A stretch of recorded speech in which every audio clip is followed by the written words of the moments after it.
did get the one of the guys at work to like read the lyrics because I was telling him about it, but he's not really down with what's going on at the moment. With the kids. I got him to read the I tried to avoid saying down with the kids because that's a fucking minefield.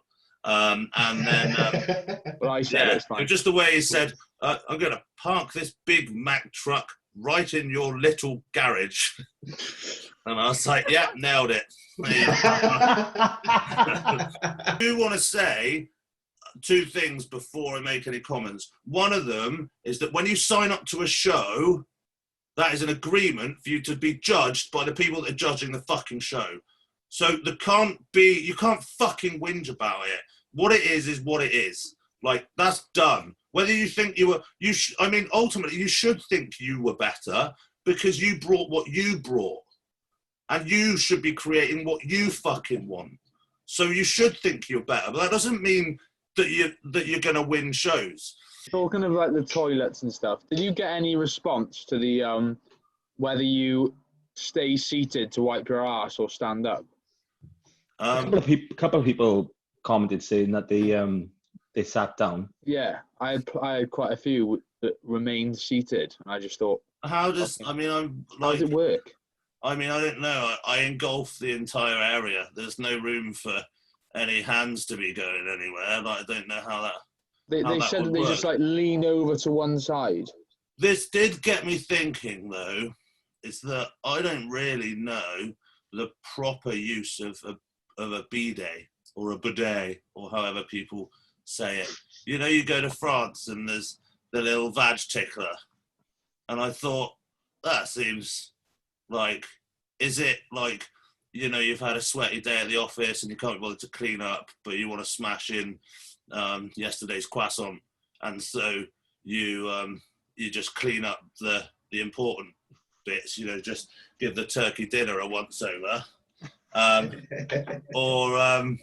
or is it something more sinister? Is it after the bomb explosion? Is it if you get any winnets? I don't know if anyone knows what winnets are. Yeah, Clegg nuts, winnets or Clegg nuts. The little nuggets. If you have a particularly the little Klingons, hairy ass, you might have a few little Klingons having a poo party, like a little poo limpets. I'm pretty sure a bidet's there just like instead of wiping your ass, isn't it? Surely. Is that it? See, with that, now I hate the bidet because it's an infestation of poo. It's how I feel about the toilet brush, really. That is a rough instrument, that is. It offends me. What do I mean, if I try and like flush it and like wash it off afterwards, obviously I don't do it very often because I have a girlfriend and she should scrape my shit off the toilet for me. But on the rare occasion, maybe, you know, Alice is away. If I was looking for something special, like a blowjob, then before she came home, I might scrape my own feces off the bowl if it's been a rough day on the bins. This is a solid start, I won't lie. But yeah, again, the bidet. I mean, you know, if anyone has any information on the bidet or the bidet or however you pronounce it, I don't know. Like, you know, they're there. They're definitely there. I've seen them in real life. You know, I've thought about like maybe I wee in them. Maybe I could wee in them. I mean, you know. Don't drink from it, Dan. Yeah, I mean the tap is definitely positioned in a precise manner. I mean, you know, can you get add-ons so that you can like anally douche yourself or give yourself an enema? And if you are going to give your enema, I think the plug hole is poorly designed. You know, and then obviously the toilet brush is going to have to come into play quite heavily to break up the chunks. So, I mean, I opened up a can of worms in my mind, really, just from the wiping situation, and it took me about 10 milligrams of Valium to get off that train at night, really. I was like, kept me up quite a lot of the night. I was onto the bidets, and then I was like thinking, like, well, where did they have them? I was trying to think of, like, when I was in Belgium, because I spent quite a lot of time in Belgium at one point. And the bidets obviously weren't in the you know, like the club toilets or anything. So then that kind of ruled out just, you know, the splash gash. I mean, I wasn't in the ladies' toilets because I wasn't that lucky, and I'm not quite that pretty. You know, so obviously, like, doing the cabbage shake in the sink, obviously that kind of ruled that one out, you know. Yeah, I think you can only really use your own bidet. I don't think it's something that you can like communally so you can't use. go round someone's house and then spurt out a chocolate mud dragon and then think, oh, that was a bit spicy, and then just go, I won't go loo roll, I'm going to just bidet that out. Yeah, I think that one's gonna. Cool, it's good to know, you know, if I ever encounter one again. I mean, I'm going to steer clear, to be honest, because, you know, what if you get it wrong? Be like that scene in Borat where he comes with a bag of his shit, doesn't he? Because he said, I have that shit, and then he's brought it back down to dinner in a bag. That'll do. Okay, I forgot the number already. 17. Welcome to Broy Bash Broy Bash Bros, episode 17. That's 17 to you and me and old money. Thrupney 5 and 7 bits. Oh, you all right there? Okay. Today on the show, we've got no one. Because, well, we dried up like Oprah's vagina, and now there is nothing left. We've had a good run. So, also, Ryan hates us and is not here as well. So not only have we not got a guest, we also don't have Ryan either. So that's going to cut at least 2 minutes off the podcast. But without further ado... And multiple interruptions. Let's take away what we can. The main subjects we're going to be covering in today's Podium podcast is this weekend's show, where there was a new IFBB Pro announced, and also quite a lot of sad people left in the wake, and a lot of moaning bitches. So that's it. Welcome to Bashy McFadden Bash Bros. And we've got some questions, possibly. I haven't looked yet. And so as that's the end of my intro, I shall return to a normal background. Go on, G. Check us some questions, right? Well, fair play. Considering we had no guest today, someone did ask, fair play. They mentioned that they did love the podcast, so thank you. So they're drunk. They're drunk. And he said, what are you boys' plans for next year? As in, all of us. So, anyone want to start? We'll start with the most successful bodybuilder on the podcast. That's okay, thank you. I was just going to say Jack, anyway. Go on, Jack, here's up. No, I was actually going to ask you, Dan, because after what you saw yesterday, were you not frustrated, but do you think that you potentially would have had a good shot if you'd gone for it yesterday, if you prepped for it? Here is something that I'm going to drop a science bomb on you right now, okay? The number one way to make sure you don't win is to not fucking be there. and you weren't there, yeah, so you didn't win. You know, so I pretty much sealed the fact that I definitely wasn't going to win because I wasn't there. In the same way, I think it's a shame. I think you should have won though. I think just from home. Yeah. Just from watching. You should have Zoom called it. And we go from video link to a 300-pound Dan McNabb. In his back garden. He looks like an actual potato, but fuck it, Malibu. So I'm not going to comment on that because I think I did have a couple of messages being like, oh, you would have smashed it, but I wasn't there and I wasn't on stage and it didn't happen, and that's a ridiculous thing to talk about because it's fucking. I'm not asking you in terms of for you to like disrespect any of the winners and stuff like that, because I know that's not something you do. Okay, let me rephrase it. Do I think I could win an IFBB Pro card at my next showing? Yes, because otherwise I wouldn't be trying to do it. So yeah, not based on that, not based on anything else, but that's my plan, and I don't intend on failing. So that's, I hope that clears that up for you. In terms of future plans, do you think you'd potentially do that show next year? That's not going to fit in my timeline next year, I don't think. I'm getting married in July.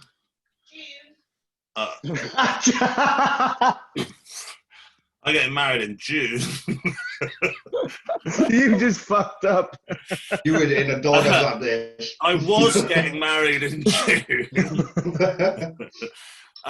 And so I can't start prep until after that. So for our honeymoon, I'm going to become a miserable cunt and start prep quite soon after that. But I would obviously I'll still be training and eating, blah blah blah. But I think putting a contest prep along with a wedding, although I know people have done it. I know actually Jack Brooker did it and beat me at the universe.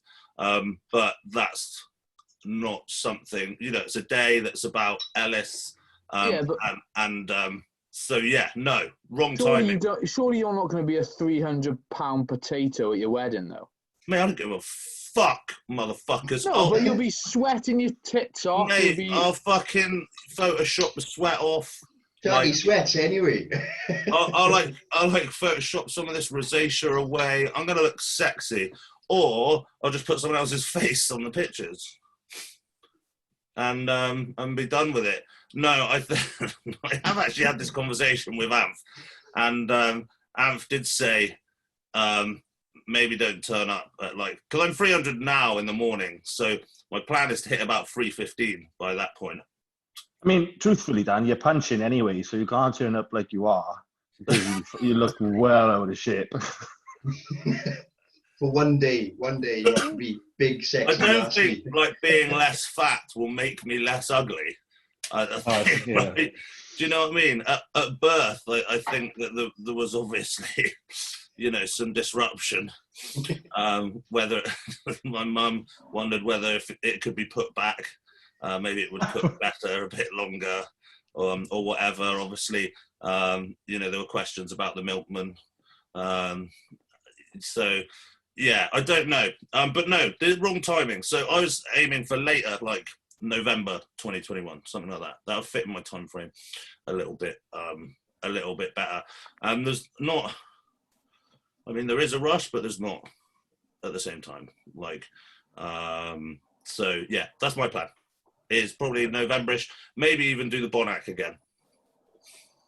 Because I like things that I've been to, and so if the venue was the same and I could stay where I was staying the same, I don't know, I would like that because I'm a creature of habit. I like that. You're a glutton for punishment, then you? Or? That would make me feel like I think that I could advance enough to overtake what happened. Yeah, no, absolutely no doubt about that. But it was probably the hardest one of the qualifiers of the year. So, kudos to you for picking that one again. Well, I want to win it. I'm not saying I wouldn't have a second stab this time, because actually, that's kind of, I have one goal now, which is to kind of win a pro card. So I'm not saying that I wouldn't go and try again somewhere else. But what I definitely want to avoid is hitting a show and winning because it was a bad show. What do you mean, like Ryan? Well, Ryan hasn't won the IFBB Pro card yet, so let's see. To be fair, though, I think if Ryan had flown over, would have been in the mix this weekend. I think so, but I think the super heavies was a bit of a weird one, wasn't it? But I think we'll get to that. So, Jack, let's get to that later. Answer the question. So, looking to probably do my first show in July time. So, and then hopefully that leads to a because it'll be like a qualification. Do you mean June? Oh, sorry, July. No, July. and then hopefully. No, I'm not getting married. Oh, But, yeah, and then hopefully that leads to a qualification for a show later on in the year. So that'll be like September, October time. So those are roughly the 2 dates that I'm looking at. The second show will be a British finals, hopefully, if I qualify for it. And within that show, there'll be the opportunity for a pro card, but who knows? How long do you prep for as a Natty McNat? Mine are usually fairly long. Like I'll do a minimum of like 16. everything you weeks. do is fucking long. Apart from sex. Yeah. But yeah, No, the question still stands. So 20 weeks, which is actually about 16 to 20 weeks for the first show, but then normally the show after that will be another like 14 to 18 weeks after that. What? Yeah, they're normally like there'll be like 3 Can't you do a late after. qualifier? I must say, like, really, Yeah. like, fuck that. I wouldn't do that. It's slightly different. It's slightly different for a natural guy, isn't it, Dan? I mean, they're not. We'd have health things to think about trying to hold it on for that long. But I mean, Don't know what you mean. Health? Ridiculous concept. I sleep with a fucking mask on.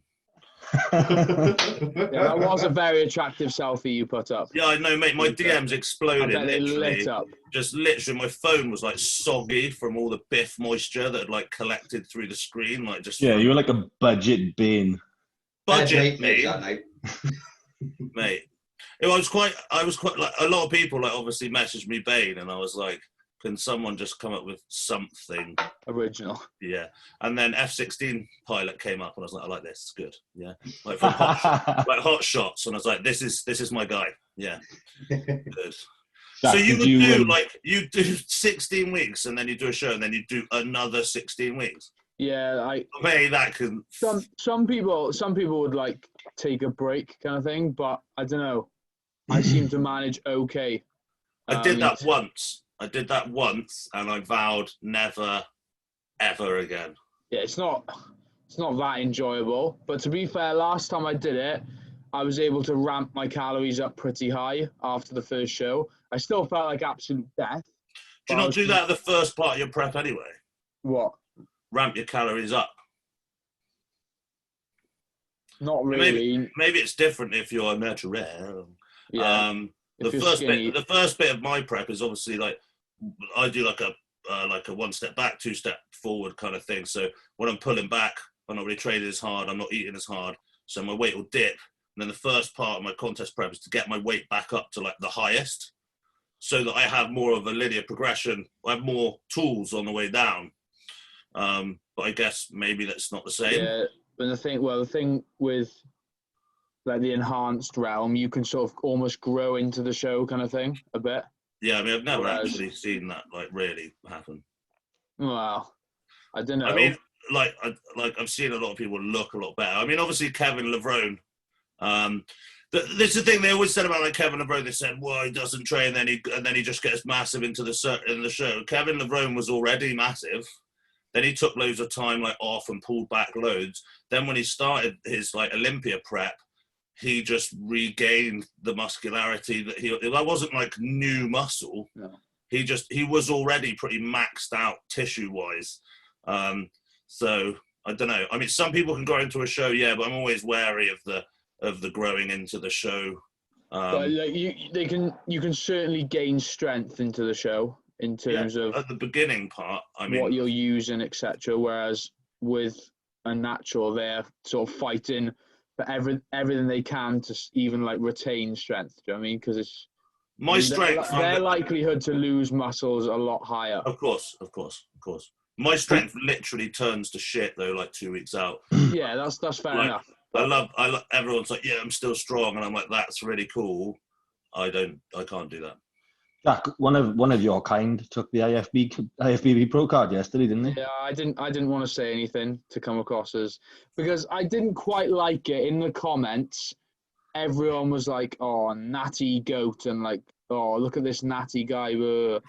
Like, put it aside, he's natural, and just say like, "Congratulations to him."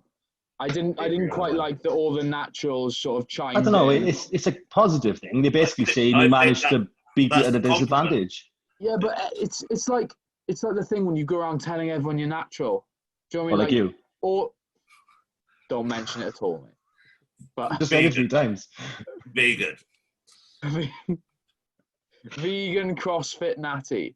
Fucking hell, imagine that if you're having a piss next to that, you'd be there forever. Be walking around with a microphone. But, just tattoos on your face. Yeah. But no, I just didn't like it in the comments how every sort of natural chimed in and was like saying natural this, natural that.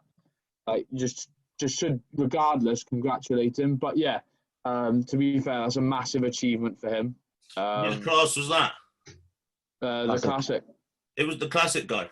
Yeah, Bob Waterhouse. I mean, obviously that caused a bit of an upset amongst some people. It's obviously like far less muscular than some of the other guys. Like obviously, like Tonk was Tonk. He was, and I don't know. Like it seemed a strange decision. I don't know much about classics, so I'm not gonna really like. You know, a win's a win, and if that's what they were after, they basically told Ryan Cartwright that he was too big, basically, too bodybuilding. I was just about to mention that one. Yeah, Ryan Cartwright looked fucking phenomenal. But they weren't looking for size. I think they can't really say that to Ryan because if Ryan then went into the pro ranks, he'd potentially need to be a little bit bigger again. Well, he'd be there or thereabouts. Yeah, he couldn't be bigger. The classic boys are huge. Yeah. So you can't really say to someone who's trying to get a pro card to compete with pros that they're too big when the lads in the pro league are massive. It seemed. I mean, like I said, I don't know enough about the category, but then this is again why, like, you know, like Jimmy was saying, he made a post. You know, he listened to feedback, which I always think is dodgy. You know, because it changes, and these are opinions. You go to a show to be judged with an opinion. That's why I never ask for feedback. I mean, I know what the feedback is. You're posing as like you're a potato and you've got shit legs. So, I mean, I don't really need any more feedback than that. So, like, I don't know. I think Jimmy's got the classic look. I haven't looked too much into the guy who won. I think he looked good. I just don't know where does he go from there, though, isn't it? If he's at this, like he's been a natty and he's been around for a long time. He's probably at natty. That's where he goes. Trend, straight on a trend. Fucking here we go. Next level. Honestly, I did think that this morning. I did think that this morning. Like, does he have the incentive now to jump on the sauce? But I don't think. I don't think he will. I don't think he has the incentive to. Well, then he needs to retire, which is fine. To retire with an IFBB Pro card, lifetime dream. It's not the end of the world. But there are plenty of classic shows that you watch and see the guys that win it, and they're not anything special at all. In the pro ranks. I'm not talking about like the big time classic physique guys. Like there's something like 20, 25 guys qualified for the Classic Olympia this year. It's the lineup's huge. They have shows like every other weekend. Okay. They have shows no fucking idea. No idea. Yeah, and you wouldn't have a clue who they were. So who knows if he could just walk into one of those like unknown shows and do all right. But well, if that's the case, I'm fucking rooting for him if he can do it. Yeah, if he can, fucking right. And he's a really nice guy as well, so that's always a bonus. So Garant, what are you fucking doing? I'm doing NABA next year. That's my first show. What, in Wales? Yes, Newport. That's it, mate. You're going to get fucking destroyed by Neil Andrews. He fucking hates you already, probably, because I put that question up. Yeah, destroyed by Neil Andrews. No, I'm going for the classic. Doesn't matter. Neil Andrews wins all classes. Here he goes. He wins all classes. He wins all classes. I knew Johnny would start chirping up. Classic. Yes, classic. Can you put a vacuum going? I don't need a vacuum, brother. Can you tilt your hips a bit? I can tilt my hips. That's the one thing I can do. I do love a bodybuilder that can do a vacuum because it's all they ever do. The vacuum's good, but it's not really, you don't get pointed on it, do you? You don't get scored on a vacuum. There's no. I'm pretty sure there's not a box that says vacuum. Oh, he's got vacuum tick. You know, it's nothing like that. Because a lot of people I've had a lot of people ask me, "Oh, are you pulling vacuums now yet?" And I'm like, is that what you're looking vacuum for? training is a valid thing to try and do. Obviously, like my hardest vacuum is still that of an 8-month pregnant woman. So my vacuum's pretty decent, but that's only because from the front, I had to do a vacuum for a front of a bicep. It almost detracts from the torn pec. So people go, fucking hell, he can do a vacuum. And that's the reason why. It's not because it's like, ooh, I want to be a classic bodybuilder. It's just be like, yeah, look at my vacuum, not my big hole in my chest. I think once you get to a certain level of like food and stuff like that, like most of your posing routine is about just not letting your gut spill like into the floor. Just eat loads of bars of rice. Like that's pretty much all I'm thinking about on stage is like hold this midsection. I find that very difficult because of just the sheer amount of food. It's not because of anything else. I hear everyone go, "Oh yeah, growth." That's bollocks, mate. It's just about the stress and the information, like day in day out of consuming 7,000 plus calories a day, and that's why I don't really eat a lot in the. I pretty much eat nothing on show day, like little scraps, like half a meal. Here and there when I feel hungry. Don't put any stress of like doing anything mad. And then a couple of days before, eat light. I carb up early and then eat light, so I'm not holding that food in the gut when I'm there. It's just I was gonna say, Dan, does it take quite? Because obviously you get pretty lean, so you're already pretty dug out the week before. Does it take quite a bit of food then to get you back up? Yeah, so I'd probably carb up on 1,400. A day. No wonder you have to eat light coming into the show. You'd be fucking shitting like mad. Yeah, exactly. So what food are you eating to get that in? Normal sort of stuff like rice, a bit of cereal, like maybe a couple of Nutri-Grain bars. Fuck me. I mean, at this point, obviously, I've drained out quite hard, like to about 80 grams of carbs. Like. It is old school and it doesn't work or whatever, stuff like that. Like, what me and Amp do is fucking old school. We drain and we deplete and we fill, but we don't fill late. You fill late, you have the possibility of spilling. Now I can fill, spill, and then still pull it back, or I can kill, not fill enough, and then still drip a little bit of carbs through. Sorry, Johnny, please enter your joke now. You said a lot of words ending with ill, so I just wanted to add to it. Okay, good. Schwill. Fill, don't spill, fucking drill. So this comes to you, Johnny, 9 times retired bodybuilder. Are you retiring again this year? No. It's not. There's never the intention most recently, but so for me, it's been difficult because my progression's been limited because of my lifestyle, my kids, my job. So for the last however many years, since 2017, I've not really been happy with how I've looked on stage. And ultimately, the main thing in 2017 that I got told was that I wasn't quite as big as I needed to be. My condition was spot on, and that, I won a few shows in 2017 and did okay. But ultimately, the goal is to come in as big as I can. So my body seems to be responding better most recently. I'm stronger than I've ever been, but I'm currently on TRT. So I've been off, kind of off. You're naughty. For a while. I've been off now for about 4 months. You're a Mike O'Hearn star now. Yeah, but ironically, my strength is at its highest. I'm at like 270 now, and I'm not like fat. So I'm hoping to maybe push for that 300, like not, too far out of shape by, sort of just after Christmas, and then we'll go from there. It depends how messy that 300. Like if I get to a point where I think it's starting to get messy, then obviously I'm not just going to aim for the number, but I'm just going to, at the moment, I'm responding well. And if I can get to a decent number and I'm responding well enough, then I'll look at my options for a show. It may end up being the Nab of Wales, but I don't know. I want to make sure that I'm bigger.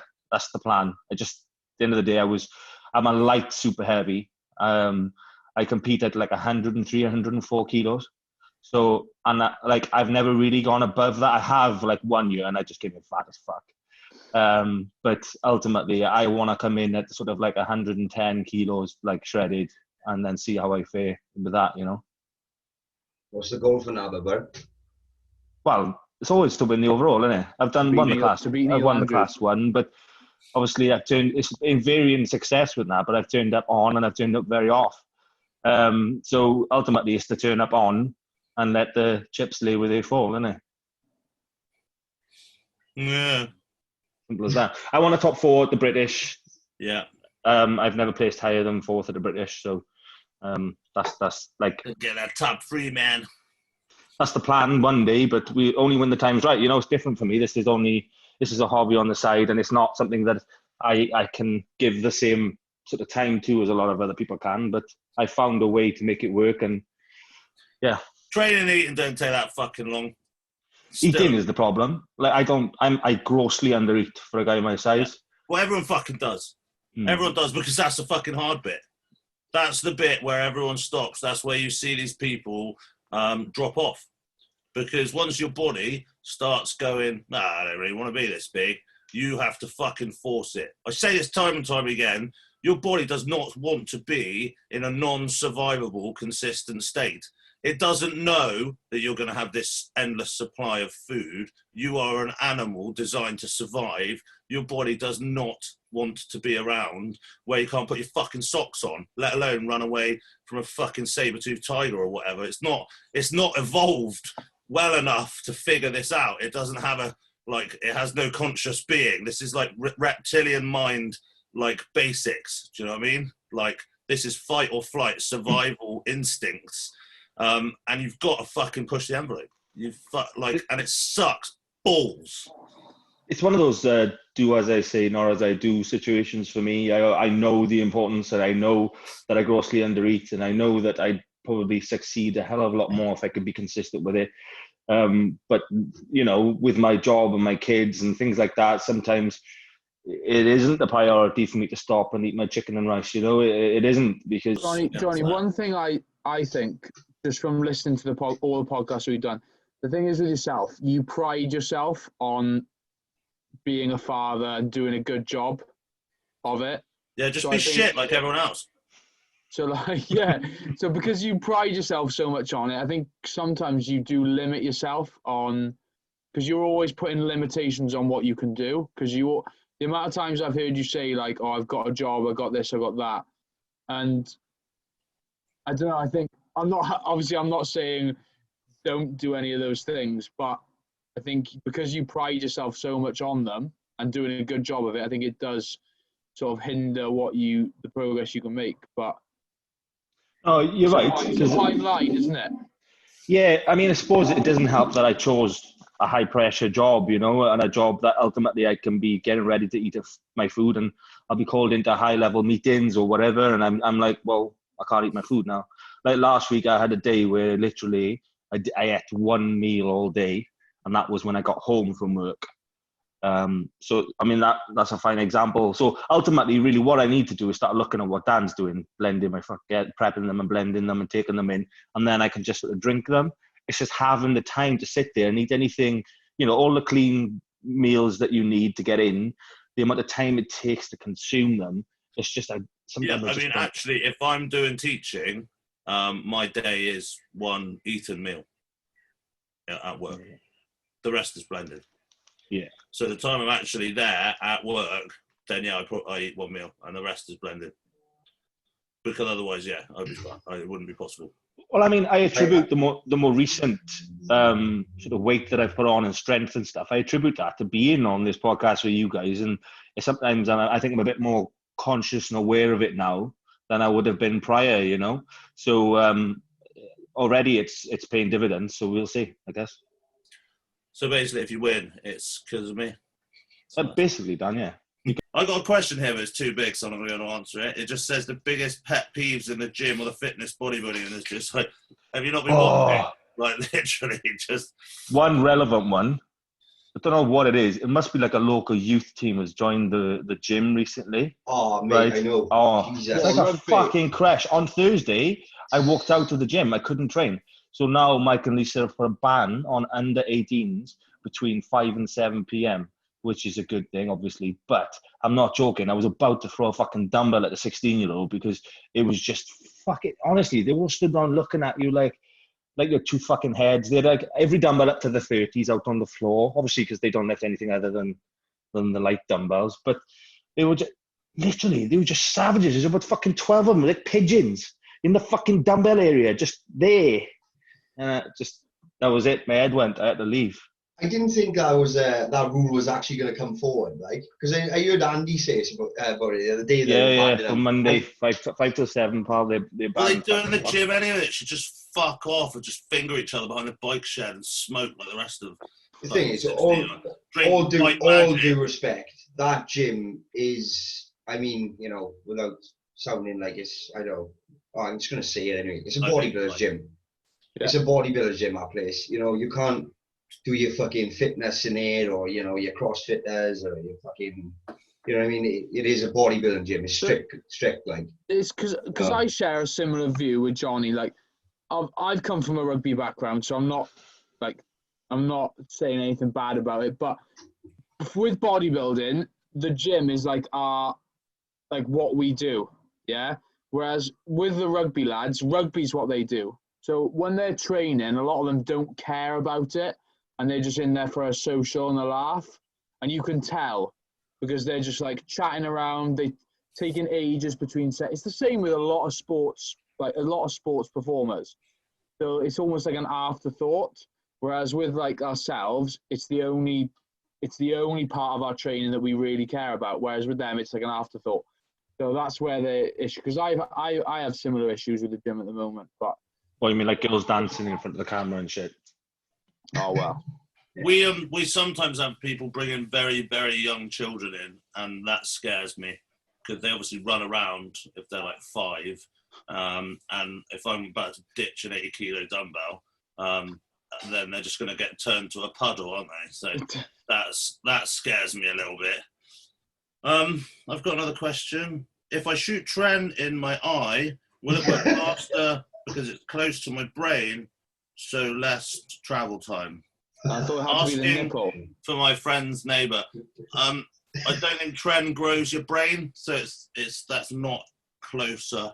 So I think, yeah, that might be a dud. So to be fair, by all means, do it because you want to see the end result of this. No, please don't do it. No, please don't. This is actually going on YouTube. I'm joking. Don't fucking do it. Don't fucking do it. Maybe I've got a few more questions. Busy, bud. Is September too early for Christmas? Wow. I've obviously got some strange things. I mean, it's not. I don't think it's moved because of Corona. Is it moved? Maybe. It's just cancelled. It's fine. The government has said no Christmas. Well, you can't give people gifts. We can't do Christmas. You can't give them the gift, can you? And also, if you have a family larger than 6, then obviously 6 is all right. But as soon as the 7th, choose the ones you like. The 7th, well, that's none, isn't it? As soon as the 7th member arrives, then the Corona monster comes in and jerks on all your eyes. But you can go out, but don't go out. If you can stay in, then go out. And if you can go out, then go out and go out. Yeah, and you got to go to work, but from home at work when you can be at home, and then when you're in, you've got to be out, but you can exercise when you're in. Yeah, and then wear a mask if you don't suffocate. But if you suffocate, then just definitely wear a mask. Yeah, you can wear a mask unless there's literally any reason that you can think of where you might not want to wear a mask, and then you don't have to. Speaking of the old masks, there's a big controversial thing going on about now where some gyms have got to wear masks into the gym and then when you're working out, you can take your mask off, and then when you No, stop you can take it down. During the working sets, you can take it what's down. going on? Yeah. So basically, what I've got from it is you have to wear it all the time. So when you go in, when you're walking around, the only time you take it off is when you're training. Right. Just during the I set. actually said something funny in work because we've got the they wear the masks and stuff, and someone was wearing it just over their mouth, and I said, "You have to wear your mask over all the front holes," and I was like, "Actually, not all the facial holes, one, just your mouth and nose." Just turns up like that. That's what I mean. It just turns up with a little kind of like a little like G-string one. Cover all of the front holes. Everyone come in and be, it's okay, I'm wearing a Johnny underneath. Here's another question. Best frequency to grow legs? I'll pass that up to anyone else. I knew that was coming. Fucking squats. It depends on the person. Like if you're responsive once a week, if you're less responsive, then twice a week. That's assuming that you can recover. Simple I mean that's the thing, because I fundamentally disagree with the training something more often if it's shit. Well, especially if you can't execute on it.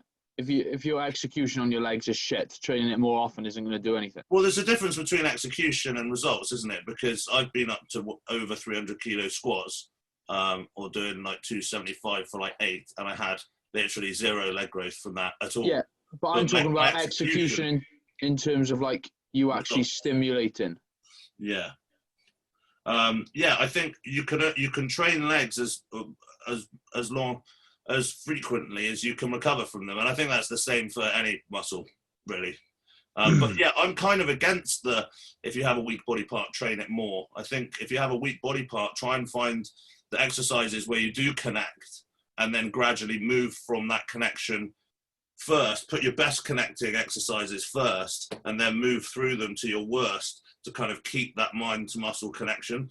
That would be like my advice, and my legs have improved if we look through the years or whatever. But yeah, actually training my legs twice a week made them worse when I have experienced that. It does also say like the type of best response, high volume, etc. I work low volume. I have tried twice a week using high and low volume. I mean, it also depends on your thought on volume. This goes to the high intensity principles that I run, where I do one set, but I do warm-up sets that other people would probably call their active sets. So like volume's relative. My belief system in my mind is that the set that I call the set, no one's even doing that set. They're all just doing my warm-up sets. So it's like a mentality thing. Whereas I say I only do one set, in my mind, 99% of the people are never even making the intensity to do that. They're calling my warm-ups their sets. And that's an arrogant way to talk, but fuck it. Come and play with me. That's all I'm saying. And you know, Amph is my coach. I know Leroy well. It's that methodology. It's that thing. That's what I follow. That's what I preach. That's what I believe in. It might not like work for everyone. I've seen the best results ever from working off that old school principle. So give it a go. But I think with legs, ultimately, the reason most people don't have big legs is because they're pussies. Because training legs is really, really fucking hard. There are obviously genetic limitations. I think it's weird as well. Like, obviously, I get no questions about how do you train legs because I don't have any legs. But I get asked like, oh, what do you do for your traps? And I think it's wrong to actually ask someone who has a strong body part how they got a strong body part, because I don't train traps and I haven't for like about 7 years. So like, it's like, should probably look at the person who's made the best progress in that area rather than who just has the best like thing. So I think some people are asking the wrong people the wrong questions. I mean, Ellis trains her legs. She splits them up more and she trains them more frequently because she does an upper body day. So her recovery is better because she doesn't have to recover from like doing like huge back days and stuff like that, although she actually has quite a big back. So she trains legs more frequently, breaks them up, and then has glute days or whatever. But her fundamental quad training is exactly the same as mine. You know, so I don't think it's different for females. I don't think it is trained fucking heavy and nasty. And Alice has got some pretty big, nasty quads at the moment. And bigger than yours. I don't think there is a yeah. I don't think there's a different. One thing I will say is that I think that women have more slow twitch fibers. So I think that they're you'll see that the kind of the failure curve of a female doesn't dip as fast as a male. If you're doing like drop sets with a male, you'll see a very quite steep decline in their performance. Whereas a female, if you hit the drop sets too low, you can actually see that they can recover within the set. Yeah. And then you actually find that they can then go infinitely. So if you are training females, and I train a couple of females, the way that I approach their sets is slightly different with the drops. They can recover from those very, very quickly. So I think one drop and then a rest pause instead of a third drop is usually more beneficial for a female. Agreed. But what the fuck do I know? Any more questions, lads, before we start ripping in on the British finals? Because obviously... This one question is to do with the finals, to be fair. So I don't know if the boys got questions, I can just drop us in with what we're going to talk about. Any more, Dan? All right, yeah, I have one more question, and this is quite a good one, actually. It says, if you're still growing into your frame, and this is relevant for taller people generally, but also people starting out, would you prioritize getting proportions correct first and then grow everything evenly, or put on as much mass as possible until your frame is filled and then worry about lagging body parts? Does anyone else want to take it? Well, I don't think it's as simple as how he made it sound in the first option. Ultimately, you've just got to go at it, and obviously if it's obvious that something's lagging, then address it. But you've just got to get big and train hard. It's going to take you a few years to actually even know what your weaknesses are, because everything's a weakness. And so, yeah, my advice to anyone starting out or trying to fill out a frame, is until you are obviously presented something that's holding you back if you're competing, then I don't think there's any need to adjust anything. Get strong. You know, and people say, oh, if I get strong, it's dangerous. Until you're hitting like weights like you see, like there is, I think in bodybuilding, there is a crossover where it could be dangerous. And so I would try, and rather than maximize the weight, everyone talks about progressive overload. And we've covered this before. We covered it with Cuba. Progressive overload doesn't necessarily mean just add weight. It could mean making it harder. It could be foot position change to something that's more difficult. It could be a tempo change. There's multiple different ways of overloading rather than just more weight, more weight, more weight. If everyone kept loading weights forever, we'd all be world's strongest man, right? I mean, obviously we'd tear like everything off our bones. But if you're starting out... I love how you referenced your chest, Dan. It's not so consciously aimed at me, but... I did tear my pec last week. Not obviously as bad as you. Sorry about that. I couldn't. Fuckers. A wolf. I thought you were going to add you to my wolf pack then. Yeah, I was going to like just rip it out. It'd just be here, like by like my nipple. Oh, but no, calm down. Fuck me. I got away with it. I got away with it. Just. Have you had any soreness since, or? Yeah, no, I can't train it, and I've got bruising, like in the area that's like just come out now. Is it visible? The bunching. There's no real bunching. So although I did punch out a few fibers by the sounds of things, there's no visible like bunching. So black bruising or like sort of bleeding. Yeah, I mean by the time it had surfaced, it was mostly yellow with a little bit of purple. So it wasn't. Fuck all. Yeah, fuck all. I call that a regular chesty. All right. Well, if we don't have any more questions, we were going to talk about the British. We have like fucking covered some. Yeah. Question. This was a question for all actually. Would you rather be massive as fuck or ripped to bits? Not allowed to be massive as fuck and ripped. Go on, it's just an A or B, isn't it? So, Garen, massive or ripped? Given the experience of, competing, I'd rather be ripped. The fuck? Jack? If we don't have to... It's quite hard, isn't it? No. How's it fucking hard? It's one or the other. No, because I'm going to say the massive thing, but then if we're taking into account all the things that come with it, as in like how shit you feel, but then again, you feel shit being ripped all the time. So I'll probably say massive. Okay, Jordy. Well, obviously massive. I mean, only gays are going to say ripped. Only classic physique boys. Ah, there it is. Obviously, I would like to point out there is no correlation with being homosexual and the The thing is, all right, what do we go on stage at? Fat as fuck or fucking shredded? You can't be both. You can't be both. What part of this are you missing? Like, you can't. So it doesn't matter. The most ripped person, do you know what I mean? You come out as fucking Mo Farah, like on the stage. Like that. Well, I don't. It's supposed to just be a fun question. Well, I know, you just sucked the fun right out of that. You I'm going to make it complicated then, right? Does this mean... No, you can't talk anymore. You've fucked up already. All right, I'll be massive. Yeah, good, massive. Right, everyone, unanimous, massive. We're all massive. Right, show stuff. It's supposed to be a quick one. Classic physique. Spend half an hour talking about a urinal. Yeah. Go on, Ed. Right. What is... Hang on 2 seconds. Thoughts on super heavies judging from Christy? Well, Dan, you were the only one that got the pay-per-view, weren't you?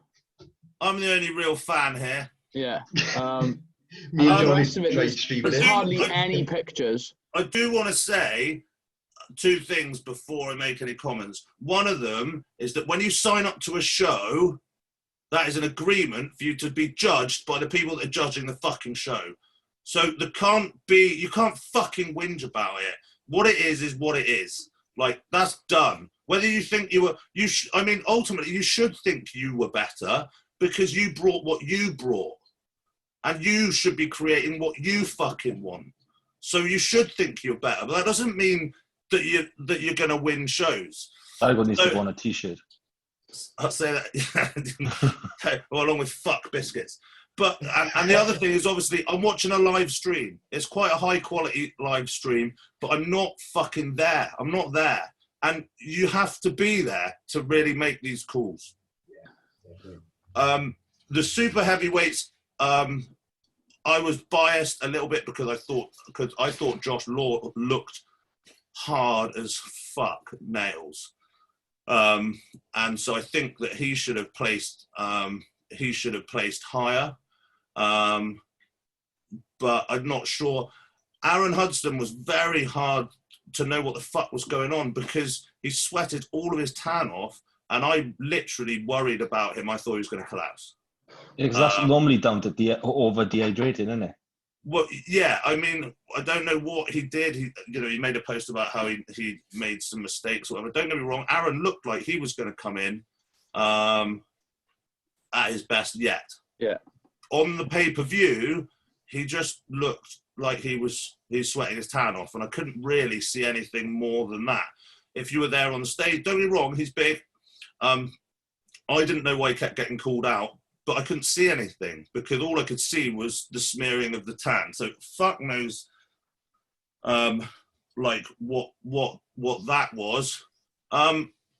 I thought the lighting was a bit weird. I probably, if I was backstage, would have tried to convince everyone to take a step backwards because I felt it looked like on the pay-per-view that every back shot, as soon as everyone was moving back, it was shadowing like condition in the hamstrings and the glutes. So I couldn't really like see how hard everyone like was from there. Again, if you were in, the Spanish guy looked fuller and more muscular than Connor. The one that came second. The guy came second. Yeah. I wasn't there. I don't know. It must have been really close, but it wasn't like given to Connor. I don't think there's not an argument for it. Like really. So I don't know. I mean, I don't think there was anything that was anything like arguable or like wrong about it. I don't know. I thought Josh looked dry as fuck and maybe should have been ahead of Aaron, but that's because like Aaron was just dripping. Like literally went off stage like 3 times to towel off, and I thought he was actually going to die. I was actually worried for him. Like he looked like staggering. Like so, but the thing about Aaron being so big as well is if you're there, he has that wow factor. I think that was possibly missing out. I think there was some posts the Italian guy like was going like, oh, Conor's got fake delts and all this sort of stuff, and I thought like if you're going to start using oils, Conor's not got strong arms. Why wouldn't you fire them into your arms as well? Yeah, and if you look at his pictures leading into the show and his videos leading into the show, his delts have been huge for weeks on end, and he wouldn't. I just think you would fire them into your arms as well. If you were going down that route, you wouldn't let your arms lag. You would just fire in, wouldn't you? And potentially quads as well, because he's not that heavy through the legs.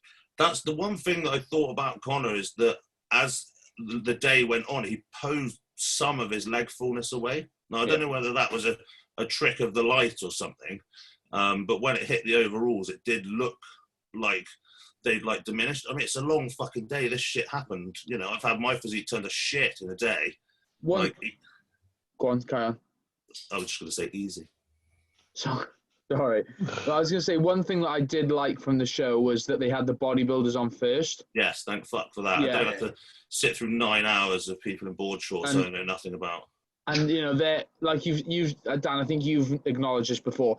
They're bigger guys. A lot more can go wrong. So if they're given more time throughout the day, more can go wrong. So I mentioned it a few weeks ago, didn't I? And that ironically, that was the first thing I noticed when I seen the schedule was that they were doing that, which is. Well, they started doing that as well, and then we found out who the bodybuilding. Remember, bodybuilding was first. The reason that physique exists is because of bodybuilding. It did not happen the other fucking way round. You know, they're the lettuce and tomato, and we're the fucking meat and bun. Like, that's how it is. I think Foad said that once. So I'm not taking credit for that. But, you know, but it used to be you go to a show, and by the time the overall bodybuilders, when the physique guys had infiltrated and brought, like, people with printed T-shirts and everyone, I don't know how these people have 20 times more friends than bodybuilders, probably because they're all two-faced cunts.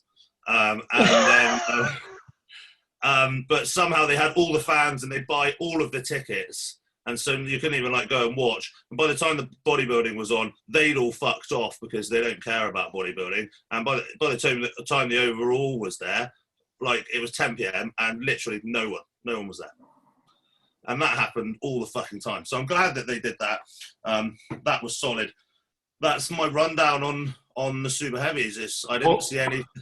All I will say is that super heavies, from what I saw, was probably the most impressive class of the day. Yet the super heavy didn't win the overall, which I'm just going to leave it at that, really. Paul, obviously. I mean, Paul's a friend of mine, so again, I'm a little bit biased as well. Paul never fucks it up. No, and he is Mr. Consistent, isn't he? He comes in on the money. Like, when have you seen Paul like not bring that? Like he's in.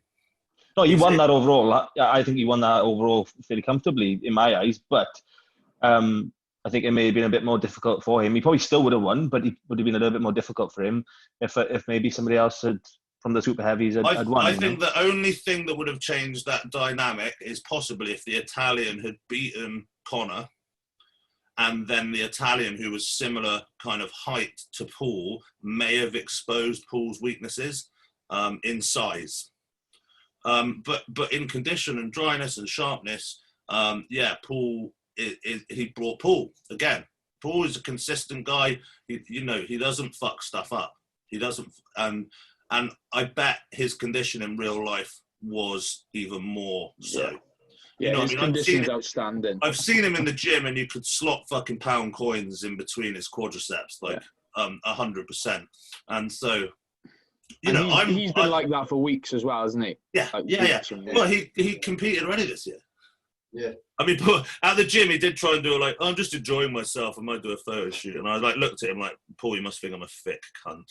Enjoying himself. He looked miserable all yeah, the like time. you haven't spoken to anyone in like a month. Like, so he was like trying to do it on the down low, but obviously I knew he was doing a show. Like, obviously, because I know what someone doing a show looks like. So I haven't looked directly at Paul for about a month in the gym because he's just like storming in, which is how it should be. I'm really pleased for him. My only worry for him personally, just because I know him, is I know that he loves to compete. He fucking loves it. Like, whereas I love the training and the competition, I really don't. Like, really, that's not my thing. So my worry is, I don't know what Paul weighed in at, but I think Paul competes about 85. And then we think about whatever 212 which is like 98 or something. So I hope that he'll be able to stay, like, because he's a very regimented guy and he likes prep because he loves that focus. And I hope he can switch that focus into creating some tissue, because I think that's something that he's struggled with. He loves the show, he loves the grind, but he's going to need to move that focus and energy into gaining some real fucking tissue. Well, bear in mind, he won this with a severe spinal injury from a car accident and with Crohn's disease. He's got, I was just going to say, Crohn's disease. And he's got Crohn's, so like, yeah. you know, he's not getting any free rides on this. Mate, I'm telling you, his diet has got to be completely different. So like, you know, he did it in adversity and stuff, and I can't see anything like particularly like wrong with that. I'm glad he won. Of course I'm glad. I'm jealous. Yeah. I already said I'm jealous. Of course. I don't want it. I want it to be the first IFBB pro. It looks like I'm going to be third if Ellis wins as well. So, well, I might not even be. It might just be over. But for Paul, worst thing about it for you, Dan, in your house, you've been competing for fucking ages. Your missus does her first show, and she's like, "This is not even hard." What are you on about? Well, I did say to Alice that I wouldn't let her compete unless she was able to enter at a high standard. Like, and I think that she's in too far. She's too in shape, and that was the plan. And now it's time to like kind of fill her up, spill her up, and kind of Dan fucking forgot his name now. Wellburn. Yeah, Dan Wellburn is kind of, I think me and him are going to have a conversation about the approach a little bit. That's what all the real wellness girls do. I think a lot of the wellness girls that have a lovely shape because they have an arse and they look great, aim for the end product, which is how they look on show, and that's their aim. But actually, if you look at the pros and stuff, they usually get into really dark condition. You look at Angela Borges and stuff like that. They get dark and then spill in for that fullness, right. Rather than people kind of a misconception about the wellness thing is that it's bikini with a fat arse. You can't pull a fat arse off actually in a lineup. It's very obvious to see. You need that lower body, like powerful, and you need to drain it out before you fill it up. And there's a difference between like a shredded physique that's spilled as opposed to a fat one that you're trying to bring down. Yeah, if you're right now trying to reach your stage peak and you're doing 2 hours of cardio and your wellness because you're trying to catch up to reach a condition of show, I think you've done it the wrong way around. Yeah. I think at this point you should already be 2 in and then spill. I'm not an expert. Do you know what I mean? We did a couple of test runs with Ellis, but from what I've seen in the research I've done, obviously, like from Brazil, I have a few Brazilian friends as well, so they can like translate and stuff. That seems to be like, the deal. Portuguese is a fucking... When is it? Next week, is it? 3 weeks. Oh, right, okay. 3 weeks. So in 3 weeks' time, you may still be the best bodybuilder on Bash Bros podcast, but you're probably going to be second best bodybuilder in your household. Yeah, in my own house. Yeah. Let's hope none of the dogs win an IFBB Pro card. Ron will. Otherwise we'll really be fucked. I thought the show, considering the circumstances and stuff like that, still pulled out some decent guys. I think there were some placings amongst it where I was a bit, I'm not sure, but that's why I always say I'm not fucking there. and I think unless you're fucking there, you can't really like see it. I love Paul. I think he's a great guy. He's one of the nicest guys. I'm pretty sure we could get him on here. He doesn't talk that much, so it might be short. In terms of what he does now, so I know you said you wanted to go into like an off season, etc. But there's that Dorego show over here now, isn't there? Yeah. I did see that. It's like one of the last chances to hit an Olympia invite, isn't it? It's because I didn't catch what date it is. I didn't. But I mean, there's an Olympia invite. I don't know. Whether he would go, whether he would go for it. I don't know what he would look like next to a Pro 212. I mean, I've met Flex 7th of November. So that's fucking ages, isn't it? Really. A while off.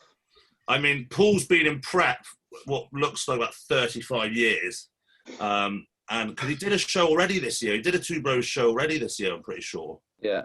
And then did he win the overall, but it wasn't a pro card, or it was I'm pretty sure he did win an overall Two Bros show already.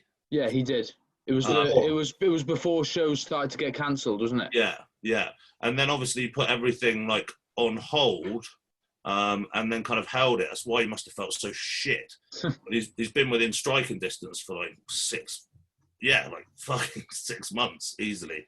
So, I mean, I think maybe take the card, digest it, it's a lifetime achievement, amazing in itself. Maybe digest that before thinking about jumping on some of these 212 guys that I've seen recently that are looking. But how many people do you think are going to do the Dorego show? Well, fuck knows. It depends who can fly in, doesn't it? Yeah, but it seems such a small tier show. But yeah, you are right.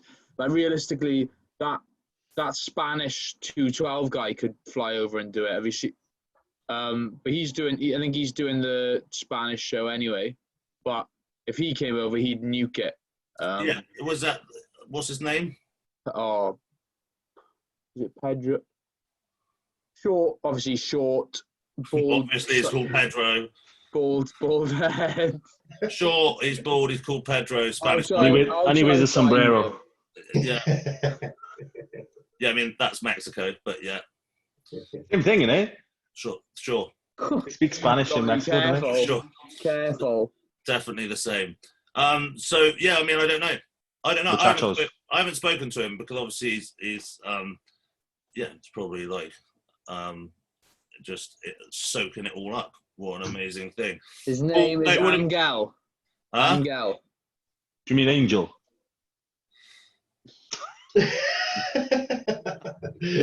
Fuck off, Johnny.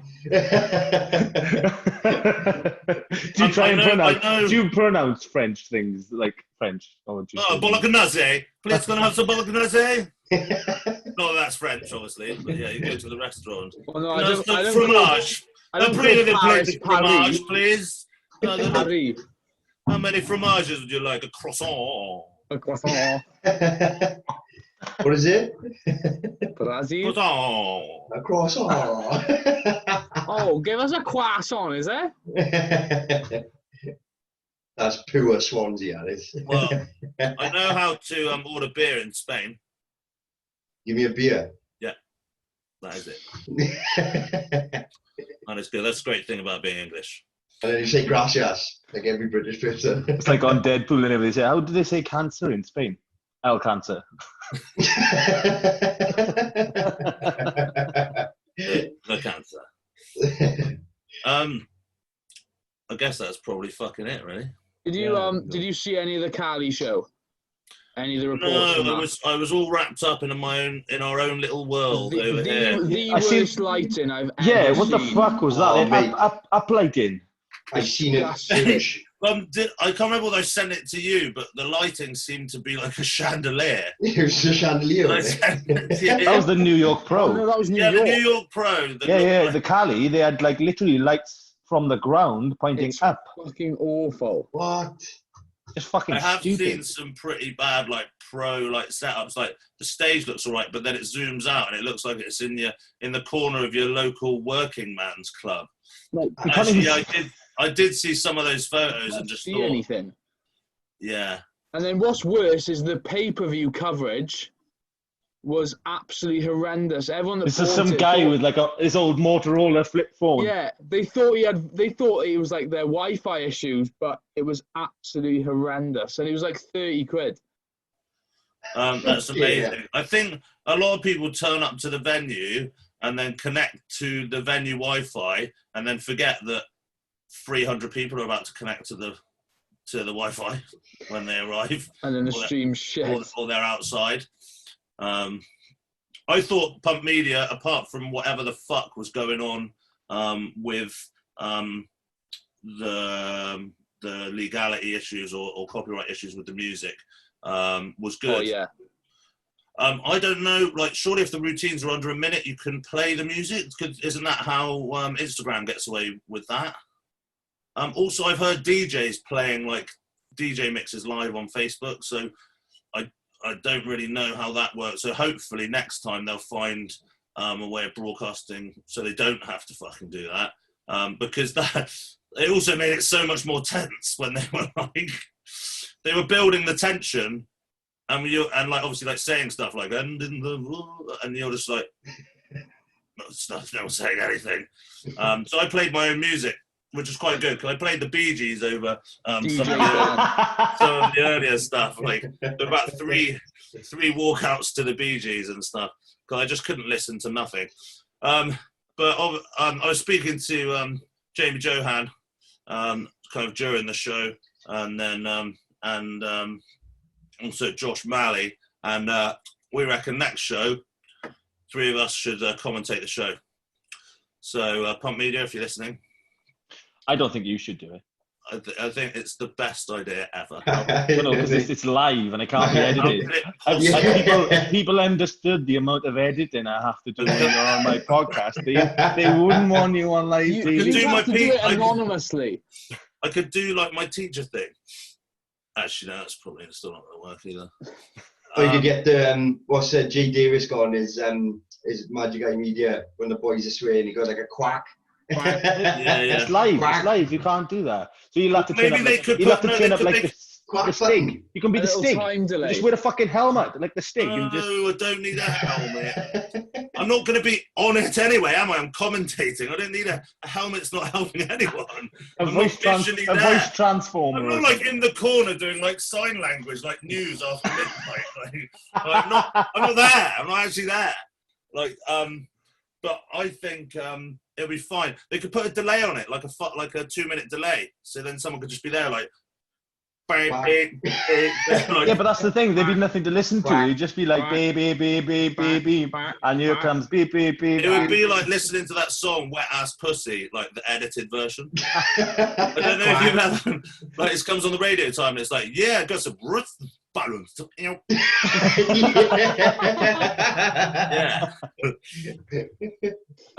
Got that wet ass quack. Quackity quack quack. Yeah, put your Big Mac truck right in my little bars. I did get the one of the guys at work to like read the lyrics because I was telling him about it, but he's not really down with what's going on at the moment. With the kids. So I got him to read the I tried to avoid saying down with the kids because that's a fucking minefield. And then but I said it's fine. Just the way he said, I'm going to park this Big Mac truck right in your little garage. And I was like, yeah, nailed it. We still need to sample. You got to sample that. Rapper of the year. Well, look, I think that's probably... That's the front, that is. That is the front, the front garage.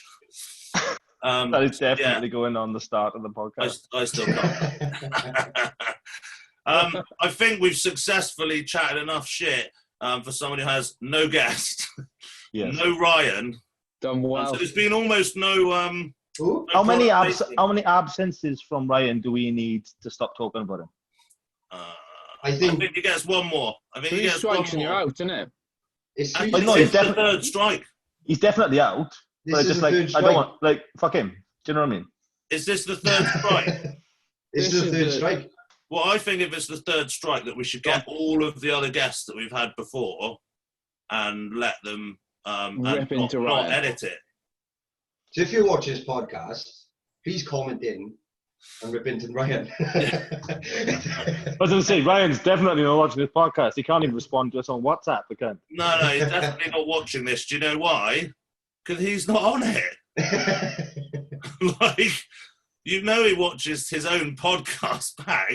Don't get me wrong, Ryan is way cooler than us. But I think the reason that it kind of fell off is that Ryan wanted to talk about how much people pick up and then put down again, and then picking it up, and then obviously you've got to put it down again, and then after it's down, then you've got to pick it up again, and then put it down. And the thing is about that is that it's really fucking boring.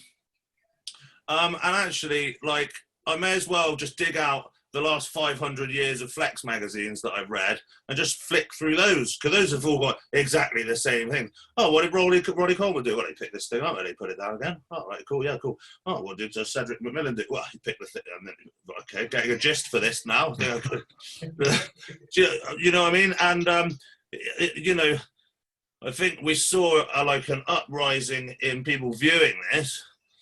Because although we do talk about the bodybuilding, we love bodybuilding, I especially love British bodybuilding, and I love the community that it is, and how supportive everyone is of people in the community, and I completely support the message through like mental health and like everything, the original thing. Do you know what I mean? Bodybuilding is actually very, very fucking dull.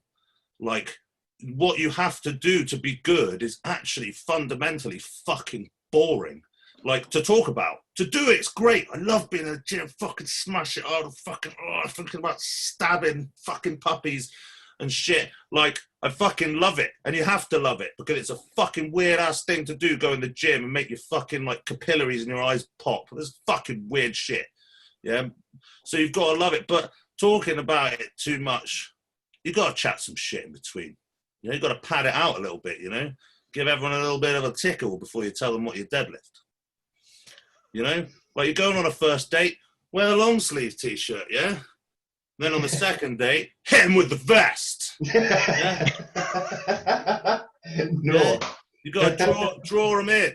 Draw them in. Like, FYI, Jack, in case you had any dates lined up. Yeah, Jack. Just literally... Day Jack's one, good, like, all his tops are all sized, like, hoodie and jeans. Next day, hot pants. Check these quads out, bitch. Hot pants on second date. Okay. Yeah, make a And then mankini on third date. Or just Jack, just bring them home, right? And then in the mornings, oh, sorry, babe, I just got to do some check-ins, and then bang, out it comes. Yeah. Everything. In the budgie smugglers, the lot. On the third day, you could even like take them out of the freezer and thaw them enough so that they could move.